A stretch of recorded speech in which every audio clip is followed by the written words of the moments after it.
আপু তুমি বিয়ে করেছো দেখে আমার জামাই তোমাকে আব্বার বিয়ে যাবে। আপনি একটা সিঙ্গেল ছেলেকে বিয়ে করতে ভাইরাল ট্রেন্ডে গা ভাসাতে গিয়ে আমরা আমাদের দুটি গুরুত্বপূর্ণ বিষয়কে ধামাচাপা দিয়ে ফেলছি।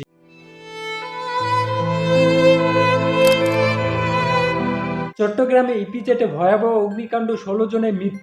আমি তো বাড়িতে আছি না, আগুন রেখে গেছে গা, এ কথা এতটুকুই, পরে থেকে আর কোনো যোগাযোগটা। তাতেও আমাদের কোনো মাথা ব্যথা নেই। 13 বছরে মাদ্রাসা ছাত্রীকে টানা 3 দিন ধরে ধর্ষণ করলে হিন্দু যুবক। তাতেও আমাদের কোনো মাথা ব্যথা নেই।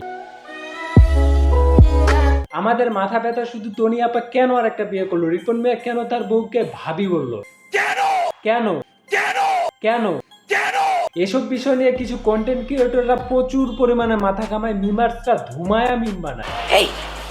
Hey, I've seen this one. কারণ কি জানেন? জানি না। প্রচুর পরিমাণে ভিউ, আর ভিউ মানে টাকা, টাকা থাকলেই মনে ঝাঁকা নাকা।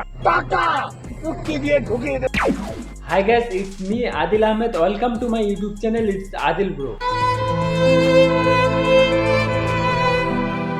চট্টগ্রাম ইপিজেটে ভয়াবহ অগ্নিকাণ্ড, 16 জনের মৃত্যু। 13 বছরের মাদ্রাসা ছাত্রীকে কয়েকদিন যাবত ধর্ষণ করলো হিন্দু যুবক।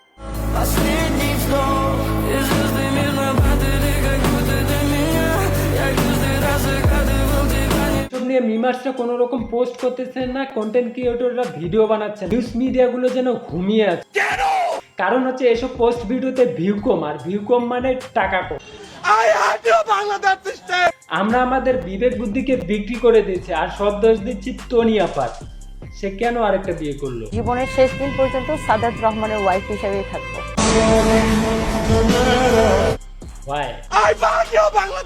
মানুষ কতটা অমানবিক হলে এই পরিস্থিতিতে ফায়ার সার্ভিসের কর্মীদের উপর হামলা করে? তারা ফায়ার সার্ভিসের সদস্যদের উপরে হামলা করেছেন, পাশাপাশি তাদের যে গায়ে হাত তোলার যে ঘটনা সেটিও ঘটে। এরকম একটা পরিস্থিতিতে তাদের রিজার্ভ ট্যাঙ্কিতে পানি থাকা সত্ত্বেও সেই পানি আগুন নেভানোর কাজে ব্যবহার করতে দেয়নি।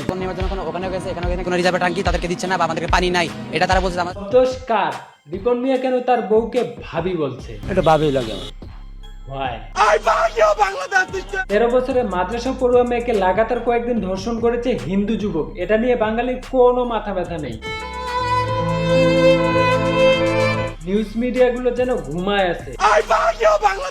এদিকে স্বেচ্ছায় নিজের দেহ বিলিয়ে দিতে গিয়ে রক্তক্ষরণে মৃত্যু হয় এক নারীর। আবাসিক হোটেলে প্রেমিকাকে ধর্ষণ, রক্তক্ষরণে। নিউজ মিডিয়াগুলো হলো তোলপাড়, ছেলেকে দাও ফাঁসির হাত।